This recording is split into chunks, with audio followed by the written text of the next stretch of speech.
Hello, good morning, Kyle. Hey, how are you? Can you hear us okay? Yeah, I can. Okay, well, thank you for joining us. We will open our session with an opening question, and then we will roll straight into Q&A with the media who are here with us this morning. Kyle, you were with a new team and a new crew chief in 2021. Tell us about the adjustment to Hendrick Motorsports.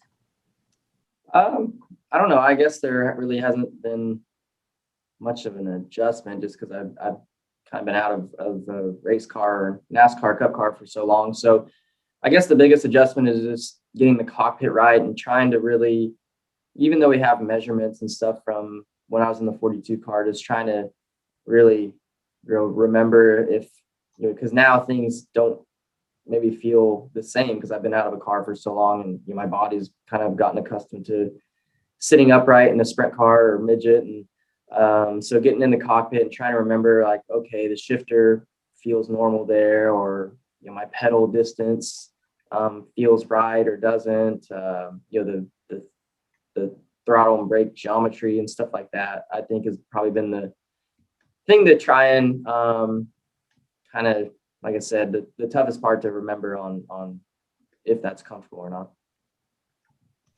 Okay, we'll go straight to questions. We'll take as many questions as we can in our allotted time. And to kick us off, we will go to Mark Garrow with PRN. Go ahead, Mark. Thank you. Good morning, Kyle. Kyle, this country is built on second chances and giving people the second chance, and I'm glad you're getting yours. And I just wanted to know how you feel about that second chance as you're on the eve of starting this season.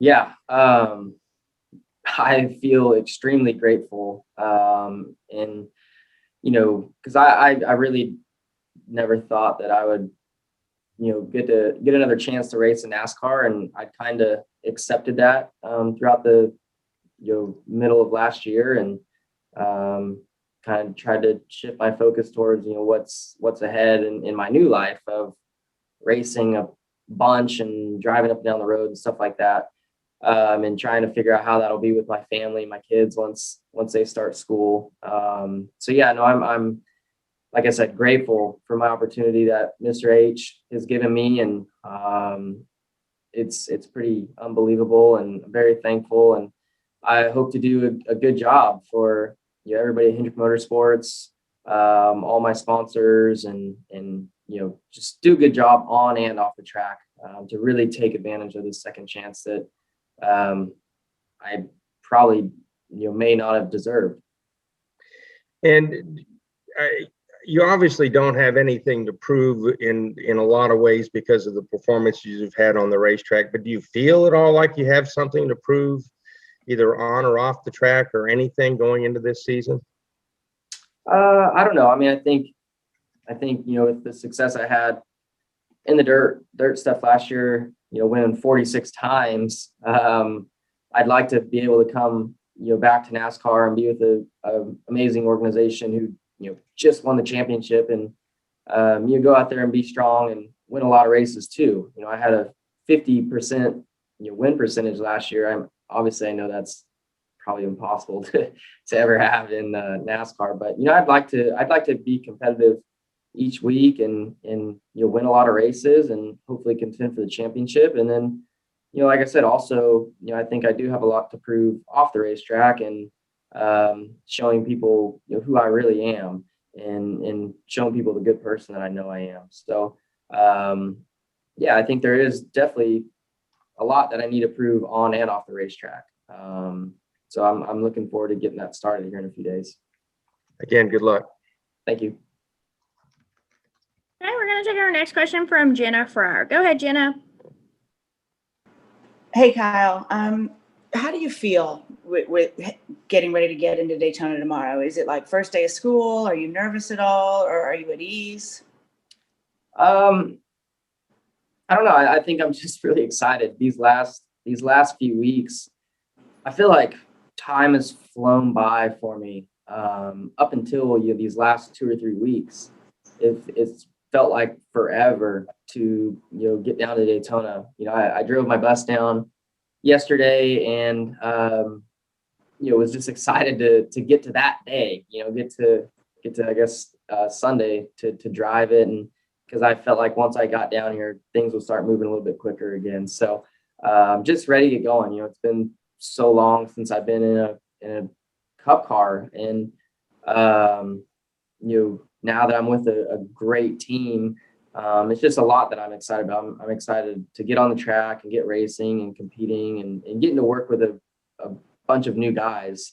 When I was at Ganassi, our team changed a little bit. There's a few different people on once Chad Johnson came, but for the most part, that was the same group of people that I worked with since 2014. So just excited about a fresh take on things and getting competing and hopefully doing a good job. You and Bubba are both in the spotlight this year, and for two different reasons, but both about race. How are things with you and Bubba, and what do you think that will be like this year? Yeah, I think Bubba and I are good. It's funny you asked that. I actually just before I walked in here, I was texting with him, asking him about what gaming console to get, whether to get an Xbox or a PlayStation for my bus, and he was texting us about golf last night. So everything is fine with Bubba and I, and I'm excited to get on track with him. We're each in really good equipment now, and I'm sure we'll be battling each other a lot. So I think the two of us probably in ways look forward to leading NASCAR in this transformation. Thank you. Thanks. Okay, we will take our next question from Jordan Bianchi. Go ahead, Jordan. Kyle, wondering how the relationship with Cliff Daniels is kind of developing. How you guys working on your chemistry, or how are you working on your chemistry? And have you guys done anything outside of just typical stuff at the shop or anything like that? Yeah, Cliff is. It's been great to work with him. He's super driven, and perfectionist, and holds everybody to high standards. So it's been great to work with him and seeing how on top of everything he is. I've never really been around Chad Canals as a crew chief, but I've always heard that Cliff is kind of like a mini Chad. So I think we all know the success that Chad's had in NASCAR. So I hope Cliff and I can build a resume like that. I'm confident that we can. Jimmy had really fast race cars last year, so we should be good. And yeah, our chemistry is great so far. He's been to a handful of my dirt races throughout the off season. We did some kind of team building stuff last week or 2 weeks ago with the team and the pit crew and everybody. So it's good to get to know everybody and finally, I guess, kind of get to see everybody on my team without their masks on, socially distanced in a big conference center over close to the race shop. So it was good, and yeah, I look forward to building a friendship, even better friendship with Cliff and everybody on the team. Is he more of a taskmaster than you've been accustomed to as a crew chief? Sorry, repeat that. Is he more of a taskmaster? I don't know. I think if you're a cup crew chief, you have to be a taskmaster. Maybe he takes it to another level, but Chris Heroy and Chad Johnson, they were both two amazing crew chiefs, but every crew chief is different. And Cliff kind of brings a different attitude, I guess, and personality that I probably have never worked with as a crew chief. So that's something I'm excited about, to work with somebody that's totally different and kind of broaden my ability as a driver and learn a lot off of him. Okay, we're going to take our next question from Bob Pockris. Go ahead, Bob. Yeah, good morning. Good morning, Kyle. I was curious what your approach is going to be to social media. Are you going to be active on it? Are you going to read stuff? Do you feel like you need to read stuff on there? Just what is your approach going to be? I don't know. I guess see how things are going. I've kind of not stepped away from social media, but a little more silent, I guess, on it. For the last 10 months or so.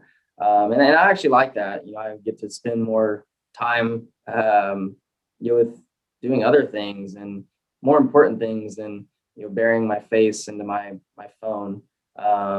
So, I don't know. I mean, yeah, when things are, even in dirt stuff this year, when everything was going, I was winning a lot. So yeah, I mean, I want to win, or I want to read all the good things. But if I had a bad race or crash or something, I'd stay off, because I know that's when people come out and say things. So I feel like over the years, not just this past year, but over the years, I've gotten good at just, or not good, I don't even know if good's the right word, but I've learned to just stay away from it or stay away from reading things when stuff's not going good. So I guess I don't plan on reading a whole lot, but yeah, I mean, I know I'll try and slowly probably get more into it and show the fans my personality again. And on that, do you feel like you're going to need to start like speaking up on social issues and that type of thing? I'm sure when those things present themselves, yeah, I could put my voice out there. But yeah, I mean, you don't really know until that day comes.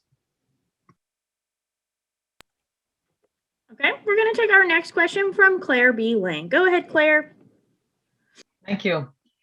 Well, it's good to see you again. And when we get racing at Daytona, a lot will not be any different, and some will. When you strap in to qualify, you'll be jumping into the car to qualify, right? What's your normal mode for that? And how do you feel about doing that once you get to that point? I don't know.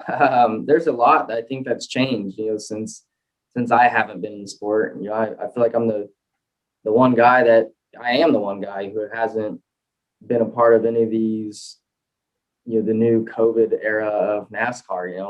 I don't even know where to go get COVID screenings and things like that to get, a sticker to get into the infield. And so I'm more worried about all that stuff than actually getting in the car and, I guess, remembering how to shift and things like that. But I guess mindset for qualifying and that stuff is, I've known, and this isn't a knock at Ganassi, but because we put more focus into the race cars, but I've always known going into qualifying that I wouldn't have a shot at the pole. So this year, I feel like I've got a shot at the pole. So I've really tried to like look at data and kind of see if people run different lines and things like that make up any speed difference or distance differences. So if it really matters. So yeah, I guess I put more of a focus into qualifying than I ever had to at Daytona, because I would definitely love to get the pole for the 500. Does that put more pressure on it? Because drivers always say, oh, it's just Daytona 500 qualifying. But hearing you say that, I think, does that put more pressure on it? Because drivers and crew chiefs kind of get more serious when they know they got a shot at it, Yeah, I think it puts a little bit more pressure on it, because you want to be perfect. If there's a small window of beating the few other guys that probably have a shot at the pole. So you want to hit your shifts perfect. You want to just do everything right. Leave from a stop. When you leave pit road, you want to be perfect. So yeah, I think it puts a little bit more pressure on you as a driver just to not screw anything up, to you put yourself on that front row. Because if you put yourself on the front row, you can kind of relax throughout those duels, and you'll learn some things early in it, and and then if you fall back, you can kind of just be careful to save your race car. So yeah, I want to do a good job and do my job to get the pole. Well, have fun and good luck. Thank you. Thank you. Okay, we're going to take our next question from Michelle Martinelli. Go ahead, Michelle. Hi, Kyle. Last year, you volunteered in Minneapolis and worked with the Urban Youth Racing School, and you fundraised on social media this winter. I was wondering, do you plan to continue that work and your education about race-related issues during this NASCAR season? And have you thought about encouraging your teammates or the team at large to join in with you? Yeah, definitely. I had a good time and learned a lot with everything that I did last year, but getting to meet great people like Tony Sane and Jackie Joyner Kersey, all the people that I met throughout the year, and getting to continue working with the Urban Youth Racing School was great, and building a friendship, a deeper friendship with Anthony and Michelle and the kids there. So yeah, I plan on continuing to do that this year. And right now I'm kind of in the middle of working on starting a foundation and trying to work out the specifics and the details of that. So there's a lot of things that I'm excited about and that I'm going to continue to do. And yeah, for sure, I think the team members, Mr. Hendrick especially, is all on board with anything that I am going to do. So yeah, it's great to have people that have my support, have my back, and want to be joined together with me. You're still working on the specifics of that foundation, but do you know if it'll have a focus, or do you have that laid out yet? Like I said, still trying to work out all the exact details. Because I mean, it's gonna. I want it to be something that's personal to me, and obviously everything that I went through last year is very personal to me. So yeah, it's going to be a lot of fun to do that. I've never had my own foundation. I've been to a lot of other events and things like that throughout my career in NASCAR, and you take bits and pieces from everyone that I've been to, and just try and make an impact. Thank you. Okay, we will take our next question from Lee Spencer. Go ahead, Lee. Thank you. Good morning, Kyle, and thank you for joining us. I'm wondering if you're still working with Josh Wise as far as your workout routine. Yeah, I still work with Josh. He's amazing. So it's weird. I still go to work every day at Ganassi every morning because that's where his gym is. But so it's a little bit weird. But yeah, it's cool too. Josh his company, or whatever you want to call it, has grown so much in the last year, and he's doing an amazing job with it, with all the drivers that he works with, and it's fun to kind of be competitive with everybody in there and push yourselves to be better. And I'm curious, when NASCAR announced that they were going to put dirt at Bristol, did you circle it on your calendar for not just NASCAR, but for World of Outlaws? Because there doesn't seem to be a conflict with Talladega, because Talladega is not until Sunday, and that's really the earliest you all need to be there. Yeah, I mean, it's definitely a race that I look forward to running, just because of really the uniqueness of it, and there'll be a lot of eyes on that event. You want to be the first to win the NASCAR race there, but and I'm also excited to race other forms of race cars there. I don't know if I'll be able to do the outlaw race there yet. I'd like to. I'm definitely going to do the late model race the week before the Cup race. So I'm excited about that, and just cool that Bristol's doing it and bringing grassroots racing also to the racetrack. I think there's like over 1,000 cars entered or something between the however many classes of cars they have, like 4 or 5 divisions the week before. So it's cool what they're doing, and I hope I can at least win something there. Do you have any idea what the challenges might be? I mean, clearly none of us will know until there's actually dirt down on the track, but what do you anticipate, given your extensive dirt knowledge, what the challenges will be for the drivers, whether they've raced dirt or not?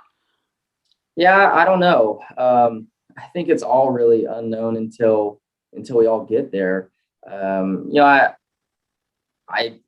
don't believe it to be, obviously a Cup car is like 2,000 more pounds than the race cars I'm used to running, and have 200 less horsepower. So yes, I've got Bell, and I've got a lot of dirt experience, but I don't really believe it to be that beneficial to us in a stock car because it's so different. So, and two, we've all been to Bristol, that time of year, and it rains all the time. So I have no clue how the track's going to be. It could be hard and slick, or hard and rubber down in one lane, or it could rain and it could be heavy and rough, and we're ripping the noses off the cars and all that. Honestly, I hope it does get a little bit rough because I think that'll add some characteristics to the track and open up some different lanes and things like that. So I don't know what to expect though. I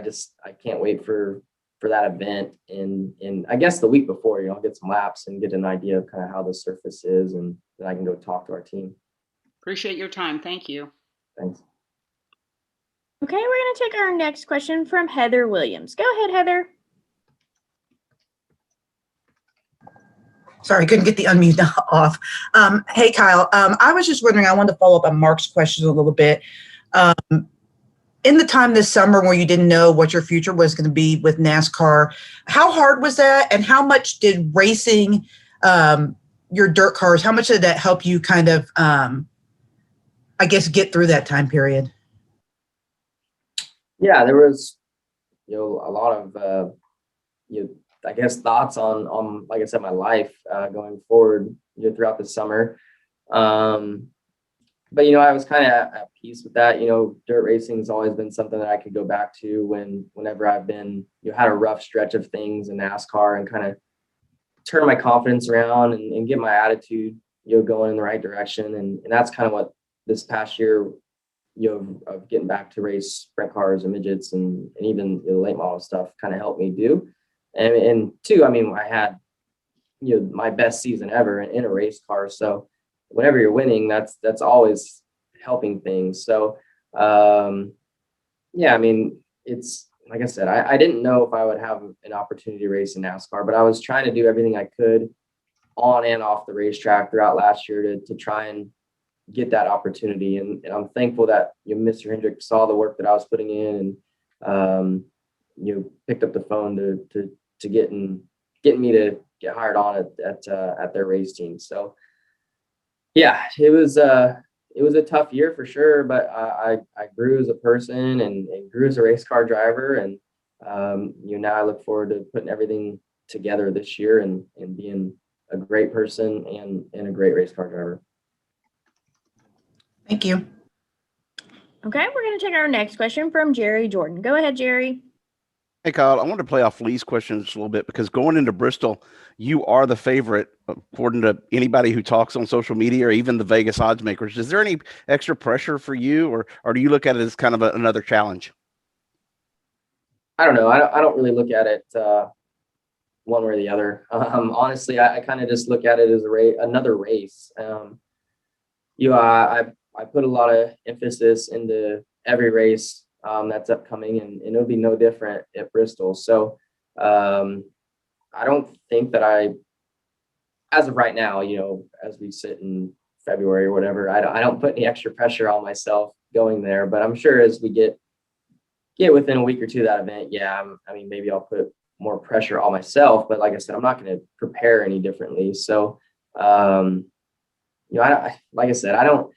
Being a dirt racer, maybe I'm just trying to downplay it, but I don't think that myself or Bell or Ricky or whoever the other dirt guys are in the field aren't going to have like a huge advantage over everybody. I really believe that if the weather cooperates and things like that, we don't have rain and stuff, it's going to be smooth, rubber down, one lane, kind of like a pavement race. And so I don't think that the running order is going to look much different than a normal race weekend at any other racetrack or any other oval. So, but I also don't know, because we haven't been there yet. So I could be totally wrong. And I hope I am. I hope I'm way wrong. And I go out there and dominate practice, dominate qualifying, I don't know if we qualify, but dominate every time I hit the track. And I hope I have an advantage over everybody, but I don't think it's going to be that big. Thank you, man. Okay, we're going to take our next question from Kyle McFadden with Speed Sport. Go ahead, Kyle. Hey, Kyle. Thank You enamored dirt fans last year and seeing the bring lots of your NASCAR fans to the dirt side of things. Now, how do you continue to marry your fan bases? Where do you take that from here, since there seems to be such a divide between NASCAR fans and dirt fans? I don't know. I don't really think there's a divide. I just don't, people, I think NASCAR fans just are very passionate about NASCAR racing, and, or some NASCAR fans are very passionate about NASCAR racing, and that's what they love to watch. And, that's what they care about. So, I think I was able to kind of bring some people to the dirt side of things, last year. And I think dirt fans are now excited to see me back in the seat on Sundays. So I think just me being back in NASCAR kind of builds the fan base back up in all forms that I compete in. Anyways, I think me dabbling into the late model world too has built my fan base up a bunch, and I think drug thousands of race fans back to watching NASCAR if they hadn't already. So I think I get excited about that as a driver who feels like I'm doing something good for the sport of racing, and not really having to do anything other than just race and win races to do it. So I definitely think my fan base has grown a lot, just from me being able to win a lot last year, and like I said, dabble in new forms of racing. So I hope all those fans that watch me on the dirt tracks will now watch me on their TV screens at home, and just build racing all around. Thanks, Kyle. Okay, we're going to take one final question from Deb Williams. Go ahead, Deb. Thank you, Amanda. Good morning, Kyle. It's nice to see you again. Hi. Hey, how did your experiences last year change you in your father role and in the way you parent your children? Yeah, I think, just everything that I've learned, throughout last year's, I've been able to put into my parenting and really being just a overall good person, whether it be, parent, a friend, a husband, a son, whatever. I feel like, I'm better all around. I've got, I can, with my children, my daughter, she's really young, but Owen, he's crazy, but you always try to teach him respect and really taking it serious, rather than just saying thank you, but really meaning it and things like that. And when they're a kid, they treat everybody equally. Mhm. Children do, but it's just, I think as they grow up, continuing to make them, or not make them, but let them know that you need to treat everybody equally. So I look forward to that. As they get older, my children, like I said, they're both really young. It's Mhm. hard to really teach them about what I did and said and then went through to get better. Yeah, he just turned 6. So I think he's probably got a couple more years until he can really grasp everything that went on last year. And I look forward to that day of teaching them about it. So it's being a parent is a very rewarding thing, and I think I'll be rewarded as I see them grow up and learn from me and what I did. Thank you. Have a good season. Thank you. Kyle, thank you so much for joining us today, and we wish you the best of luck in the Daytona 500 on Sunday. Thank you. I appreciate it, guys.